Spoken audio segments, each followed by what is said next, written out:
अनुषा एक डॉक्टर थी और एक गांव के एक पुराने हॉस्पिटल में काम करती थी। एक दिन अनुषा की नाइट शिफ्ट लगी इस हॉस्पिटल के 4th फ्लोर पे। इस 4th फ्लोर के बारे में हॉस्पिटल के स्टाफ में मशहूर था कि इस 4th फ्लोर से मरीजों के चीखने की आवाज़ आती है और ये वार्ड काफ़ी अरसे से बंद पड़ी थी।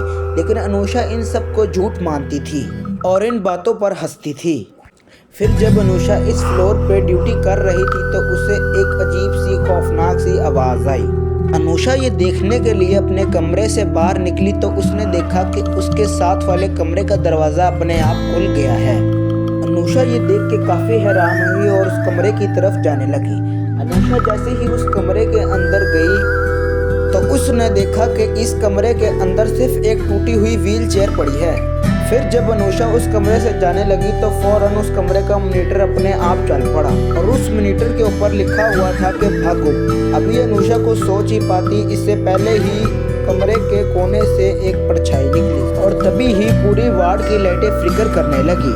ये देख के अनुषा वहाँ से फौरन भागने लगी और जब वो भाग रही थी तब उसके पीछे उसे ऐसा लग रहा था कि कोई और भी उसके पीछे भाग रहा है। और जैसे ही वो उस लिफ्ट के पास पहुंची तो उसको आईने में अपनी परछाई की जगह एक औरत की परछाई नजर आई जिसका चेहरा गल सड़ गया था। ये देख के अनुषा ने एक चीख मारी और बेहोश हो गई। अगली सुबह जब सफाई वाले उस वार्ड की सफाई करने के लिए आए तो उन्होंने अनुषा को बेहोश पाया। इसलिए दोस्तों कहते हैं कि कभी हमें उन चीज़ों का मजाक नहीं उड़ाना चाहिए जिनको कभी हमने देखा ना हो। मुझे दे अगली वीडियो के लिए इजाज़त, तब तक के लिए अल्लाह हाफिज़।